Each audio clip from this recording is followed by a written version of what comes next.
Hey everybody, I'm Rook. Welcome to the table. Hi everybody, I'm Rook. Welcome to the table. Welcome to the table. Welcome to the table. Welcome to the table. Welcome to the table. Welcome to the virtual table. Ladies and gentlemen, welcome to the table. I am Rook, and it finally came. I summoned my big floppy D, only to use this, only to summon two blue eyes, and then I get rid of that, and then I use Stamping Destruction. And she can't attack. So here's Sonic Bird going into the Black Illusion ritual. She's going to be able to complete the ritual here because we saw she got relinquished with Senju, and she has Sphere Kuriboh. She's banishing the Sphere Kuriboh. There's Black Illusion ritual. There's relinquished. We're going to be able to take one of these Command Knights away so that she can now attack again. She's taking a Command Knight. Now she has relinquished at 12, Sonic Bird at 14. Now the Command Knight defense is 19, so she will not be able to get over that. Passing to tech. Possessed Dark Soul! Possessed Dark Soul! He sided it! So, Possessed Dark Soul, 3-star monster, 1200 attack. The stats don't matter. It contributes itself to take control of all of the level, I believe it's 3-star or lower monsters your opponent controls. He takes that relinquished, the equipped monster falls off, and then he can suck Sleepy's Sonic Bird onto his relinquished. What a great play. What a great side Possessed Dark Soul from tech support. Everybody's checking the card out now. It's like, what the... I found that a lot of potential new players are old Yu-Gi-Oh players that have some reservations about getting back into really anything Yu-Gi-Oh related, specifically because of the price. And we all know that person who spent legitimately thousands of dollars on the TCG at one point. And I get it. The traditional format is generally filled with expensive cards going for something like $80+, and building a 40-card competitive deck can cost you literally hundreds of dollars in the Yu-Gi-Oh TCG format. Remember when Tour Guide of the Underworld was up to $120, for example, and a competitive deck needed 3 of them? That's ridiculous. I can tell you for a fact that Speed Duel does not have any of that. Is Speed Duel expensive? No! If I get a... Dice food, no, God. 1, 6, or 5. Yeah, no. 1, 6, or 5. That's too many screws. You dust tornado. So that would have been fine. To replace that with dust. Harvey sending ground. What? Who does that? Will someone Harvey later one? Oh no. Sad we didn't get to see the combo of the necklace and the conscription go off in the duel you put up, but it's there. If I'm able to steal that swordswoman, then that's a big hit to you no matter what. Yeah, all these cards are pretty solid. Obviously, you're looking at it's a big budget deck. You know, you got Blade Knight, you got Zambina, Dust Tornado, obviously the Sphere Kuriboh there. Those are big money cards from recent boosters, but very solid deck. I don't expect to see this to go anywhere when Scars of Battle comes out. There might be some other threats against it, but Blade Knight is going to continue to be strong, and I think we're going to be able to continue to see him and Zambina in a lot of other decks to come. Yeah, I think Blade Knight is just always going to be a strong card. Same with Kunai having a Blade Knight with a sword. But we'll see what the next boosters bring in. All right, guys. Well, this has been the Blade Knight deck with featuring JJ. JJ, you have a Twitter handle? Yeah, it's actually at @smash_JJJ. I pulled the Double Evolution pill. 2 Books of Life, which I'm really happy about. I'm trying to build a zombie deck. Night Beam, which is always good to have. Heavy Metal Raiders, Servants of the Fallen King. Not too interested in Skull Servants, but a couple people I know are. 2 Bandits, 2 Spellproof Armor, 2 Gearfried the Swordmaster, 2 Troop Dragon, a Mask of Darkness, 2 Decoy-Chi the Choo Choo Train, and 2 Dark Red Enchanter. That's 19 foils from the 2 boxes that I opened. Total foil value at $101.39. I chose Night Beam because I thought to myself, what card works with every deck? There's a lot of gimmicks out here, a lot of cards that I was particularly excited about, a lot of cards that maybe I wasn't so much excited about because I wasn't building that particular deck, but what card really stands out that you can put in any deck? I would have to say Night Beam. Night Beam is amazing because this game is run by Windstorm of Itaqua. As you guys have seen, it's run by Windstorm and Kunai with Chain. This card shuts that down. You target one spell or trap your opponent controls. It's got to be set. It can't be face up. You destroy that target and your opponent can't activate the targeted card in response. So this will shut down your Windstorm. This will shut down your Kunai. There's no way they can respond to it. Even if they have the Mighty Wild Tornado set, they can't chain that and take anything away from you. You are shutting that down. It's basically just peace of mind. Get that backer out of my face. I don't want to have to think about it anymore. So Night Beam really works well in any deck. I personally removed the Wild Tornado that I had in my tournament deck, and I did replace it with Night Beam. I'm finding that it works really well. It's also, depending on what you're playing against, if you find that you're playing something that you need to side, maybe Renier for intercepting, or Warrior Elimination, if you're playing Warriors, you're playing Relinquished, Night Beam is a good side out. But really, that first game, open strong, get that Night Beam in there because you know they're probably going to have a Windstorm or a Kunai or some sort of Dust Tornado there to shut you down so you can be on the offensive. Kunai, put it in defense. Oh. What's your defense? 0. Okay, Link's activating Servants of the Fallen King to put another Skull Servant into the graveyard, so now he's got 2. So if he got a King of the Skull Servants out, it'd be a 2,000 attack, which is fairly strong. He's going to set a monster, and it looks like he's going to pass his turn to Moon. Alright, Moon's going to put Sisters into attack mode. A little wary of the Windstorm. Looks like she's going to keep Harpy Lady 1 in defense mode. Okay, she's playing Harpy's Hunting Ground, and now she has a Harpy Lady 1 out. It looks like in response to Harpy's Hunting Ground, Link's going to activate Twister. So he's going to pay the 500 life points to destroy Hunting Ground. Looks like Moon might have been a little fast with that play, but he's going to destroy Hunting Ground. Okay, now Harpy Lady 1 gets out. So she has 2 monsters in attack and 1 in defense. Oh, she is going full assault with all 3 in attack now that Link has no back row. She's going to swing at that set monster with Harpy Lady 1. Now the Harpy Lady 1s are both at 19 because they each give wind monsters 300 attack, so they stack. They're initially at 1300 attack, typically 16 with itself, but now that there are 2 out, it's going to be 19. So the monster she destroyed was a Goblin Zombie, which is going to get a King from Link's deck and put it into his hand, but she has the damage there to take the first game. Wild Tornado can be used positively as a counter to a Dust Tornado in order to clear large monsters from your opponent's field. If your opponent Dust Tornadoes your Wild Tornado, you can chain Wild Tornado to use its secondary effect in order to destroy any face-up card on the field. Notice I said face-up card on the field. This could be a continuous spell your opponent controls, a field spell, or even a large monster your opponent controls that you're having trouble beating over, such as a Blue Eyes, Arcana Knight Joker, anything large, Gravekeeper's Oracle. Spear Soldier.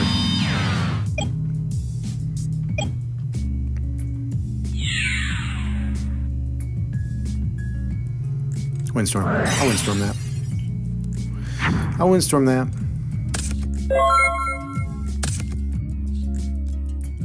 This is going to be strong.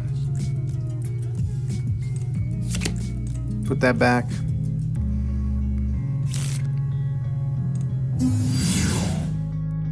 Is that a Windstorm? Or is it right? Oh my god. Oh my god, that's it. Oh my god. No, anticlimactic, holy crap.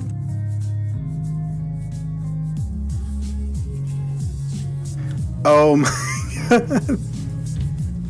That's it. I'm getting Spear Karibos, baby. But this is the deck that won me the online tournament from the other week, and it has gotten me first place at locals, so I really, really enjoy it. I think that obviously strongest cards right here. If you're looking to mess with this deck a little bit, get Hammerhead in that deck, get Gale Lizard in that deck, and get Night Beam. I think Night Beam is really strong. The traps are good. They stall out for you, but the dinosaurs, I mean, I've won games where it's just I had the right dinosaurs in my hand, so dinosaurs right now are really strong. It's really not that complicated, to be honest. You can play it pretty easily. You can really pick it up. Like I said, I did not really play test it when I built it for the online tournament the other week, and it was amazing.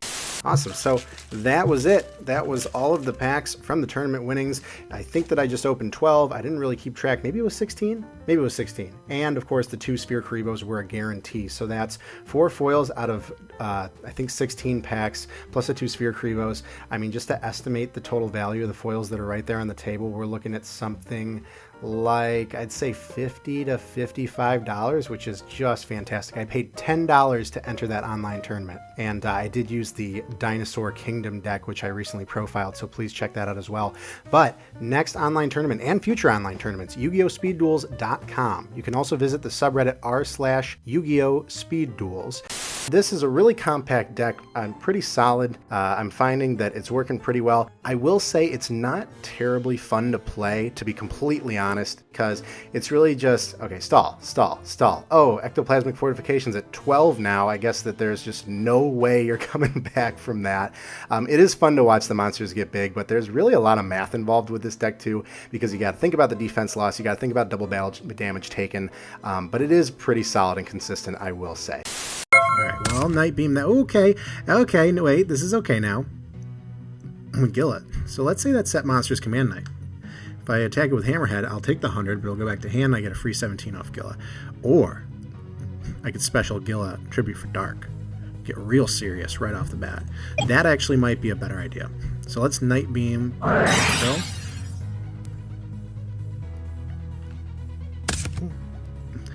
Oh, Security Orb. And that would have actually... It was destroyed by my opponent's by my spell and trap sent to the graveyard. But oh, he has to. No, he has to destroy one monster on the field, and he had to. So he had to pick his. Oh my God, that's awesome. Oh my God. So now we got to think about. Let's do 18 and 17. Oh, let's do 18 and 7. Oh no, wait. But Gilla now is gonna bring Command Knight back out, which I don't want. Ooh, there's a lot to think about here. Hobby breaking out the Hidden Parasite. We know what's coming next. We're going to get Bug Sprayed, that poor Hyper Hammerhead. Nothing on Hobby's side of the field, which is pretty rare with this deck, but getting that Bug Spray off. And there's the Fitting Room. Hobby paying 800 life points. They're going to put him a little low at 1400, but he's going to look at the top 4 cards of the deck.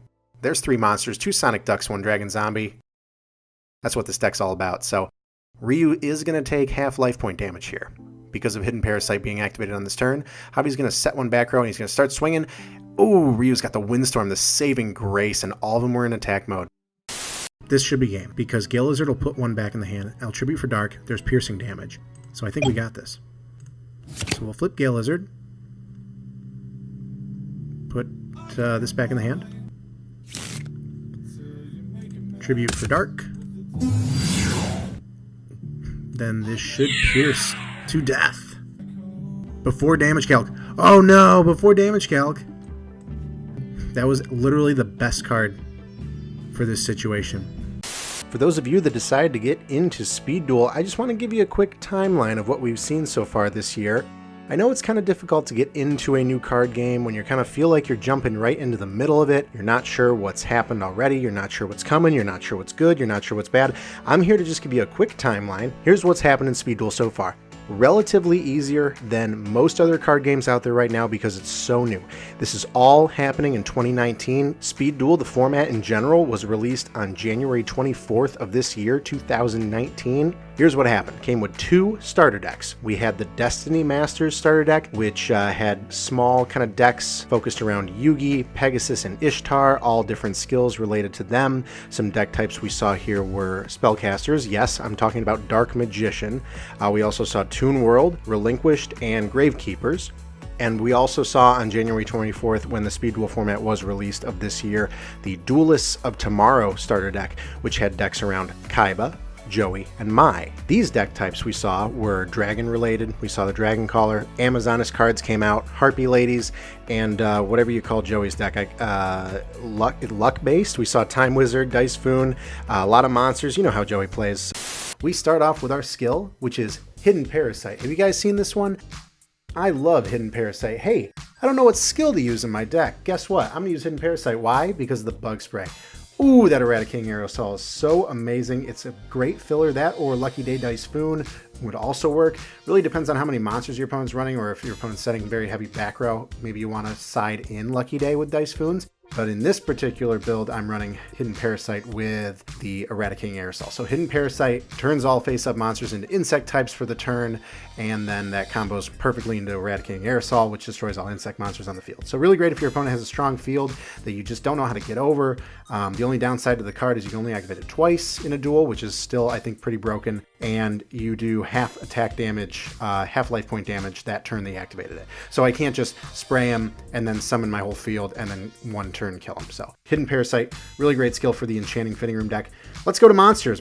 Okay, so now looking pretty scary. Evault definitely gonna beat me down with, oh, and of course Elemensaurus gets the effect too. I'm gonna adhesion that, I'm gonna adhesion that, I'm gonna adhesion that. I want to stay alive, please.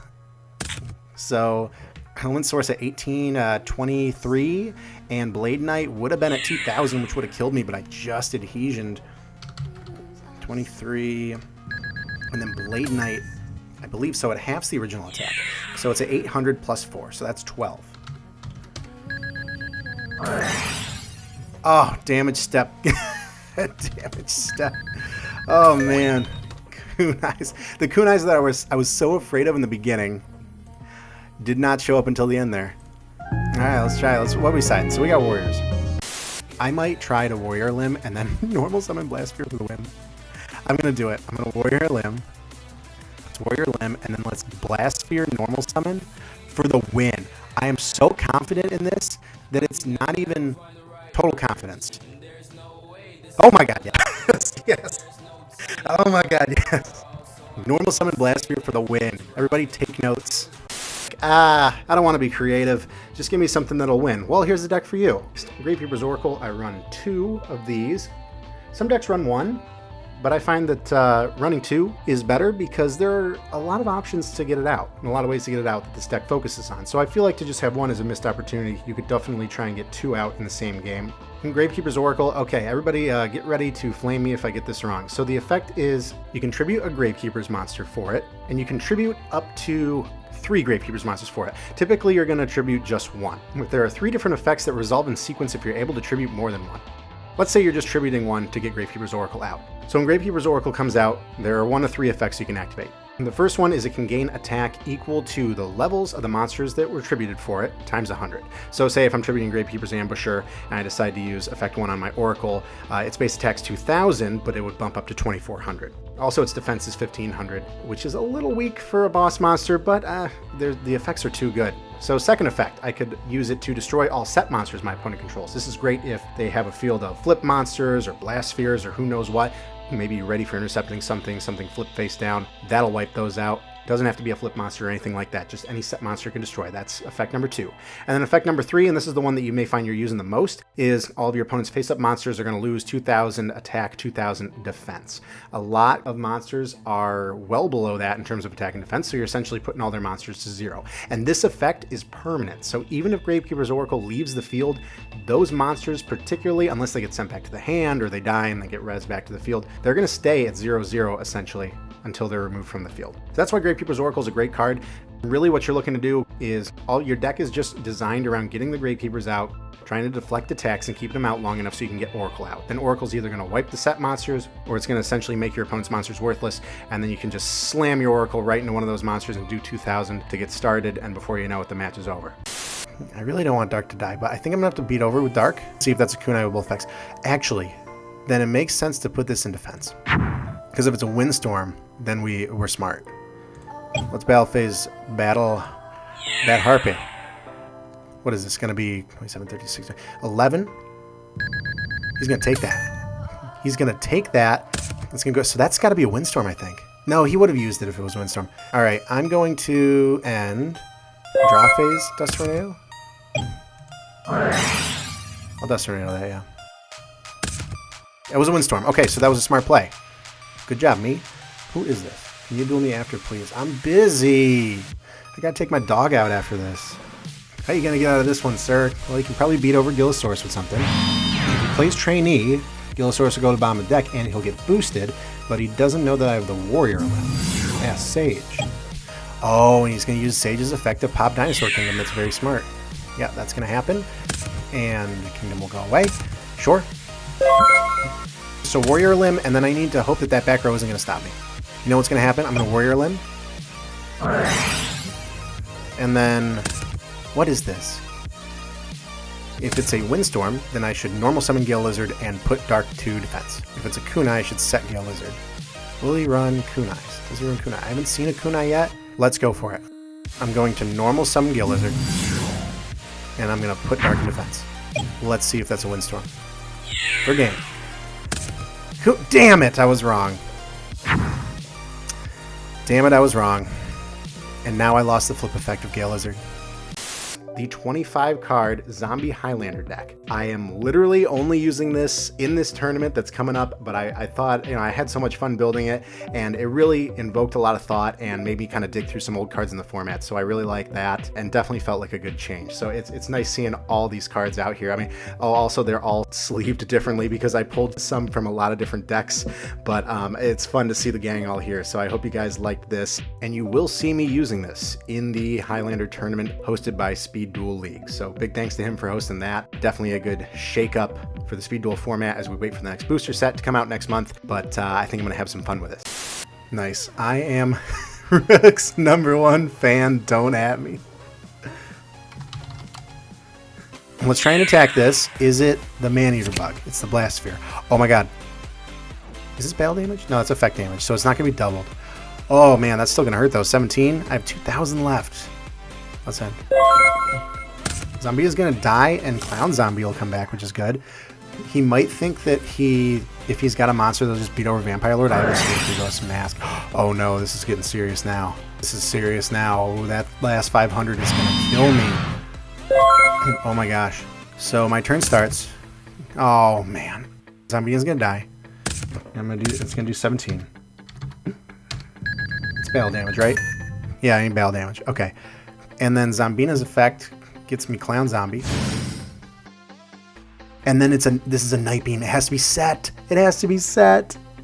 So Night Beam can't take the mask away. I think this is over because of mask. I need to get rid of Vampire Lord somehow. I have no way. And summon Magical Ghost. We bumped this turn. The Night Beam is not. Oh, it's not. Oh no. It's not a set. So we can beat over the. Let's play this out anyway. We can beat over the defense monster. And then, I don't know, we could do maybe, if we're lucky, like 2,000 life points, but that's it. That's it, man. Mask of the Accursed is going to do it. Let's set this as a bluff. So, Clown Zombie's at 1750. Let's see what this is. Sage. Yeah, it was worthless. So now we have 17. Man, I need an Amazon Sage to be able to pop mask. And then Vampire Lord is 14. And a monster. Oh, that's right. It's masked. It's masked. Yeah. Ooh, okay, that's it.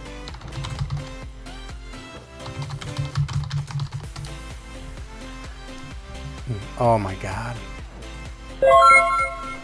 Nice.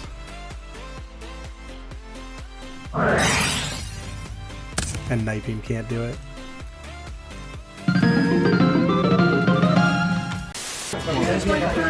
Oh! Oh my god. $30 right now. Right now. Right now. Oh, yes. I know. You do. Oh, shoot. Time Machine. All right. I got the bump pack, bro. That's all I know. Time Machine. Surface. Surface. I didn't know Surface was a super. Okay, we'll talk. We'll talk. Oh, Haunted Shrine. Yeah. This is the thing that's going to make Skull Servants really good. Or, like, even better. This is the problem. I have no Umis, so they're useless. So. It's rigged. Yeah. That's what you gotta go for. That's right. That's coming home with me. Haunted Shrine. Here we go. Haunted Shrine is what I'm looking for. I pulled one at the sneak peek, but really like seeing these, especially if you want to build Skull Servants or even some sort of ectoplasmic fortification deck. Haunted Shrine is if you control no monsters and you get attacked. Actually, you don't even have to get attacked. If you control no monsters, you can target a zombie monster in your graveyard and special summon it. Think about Zombina. That might work for really any deck if they're running, 2 or more Zombina. And then when this card's in the graveyard, if you control the monsters again, you can target a zombie monster in your graveyard, special summon it. So really, you just get a free zombie out from the grave twice with this card. You have to banish this after you use it in the graveyard. So it's really great at just keeping the stall going, keeping your opponent annoyed. And I think that it could really help with ectoplasmic fortification because it keeps the zombie presence there to keep building the ecto. But I think that it would work well for Skull Servants also. Of course, getting those kings back is amazing. So this right now, this was valued at around like 10 when the pack came out. I think right now it's like $6. Oh, Parasite Paranoid. This, I believe, besides Floodgate, is like the money card right now. All right, so 36 packs opened and good pull, I'd say. Haunted Shrine is definitely what I wanted.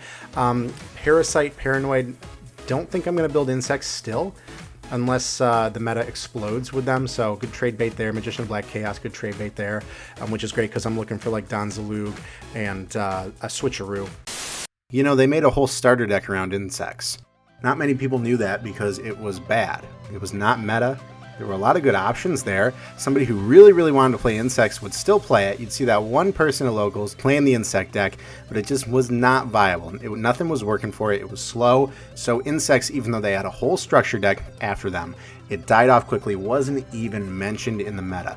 But Parasite Paranoid, combined with its counterpart Cocoon of Ultra Evolution, which also came out in this pack, I believe that's going to change the meta to make insects pretty good. Parasite Paranoid is an amazing quick effect insect effect monster that's going to bring insects back from the brink of death. The quick effect is you can target a face-up monster on the field and equip this card from your hand to that target. So it is a equip effect, so you can even do that on your opponent's turn. The equipped monster becomes an insect monster, amazing. Can't attack insect monsters, okay. So if you have all insect monsters on the field because you're playing insects, Parasite Paranoid, great hand trap that saves you from being attacked. Also, your opponent's monster's effects that activate by targeting an insect monster are negated. So that's amazing. Another good effect from Parasite that's going to shut your opponent down. Now you can only use the effect of Parasite Paranoid once per turn, but you're usually only going to use it once per turn, and if this equipped card is sent to the graveyard, you can special summon one level 7 or higher insect monster from your hand, ignoring its summoning conditions. So if you have the big bugs in your hand and this thing gets destroyed, maybe they got some magic removal, they just like, get this off of me, please. I'm going to send this to the graveyard. If you have the right cards in your hand, you're going to get a huge insect monster out, and that's going to just turn the game around for you.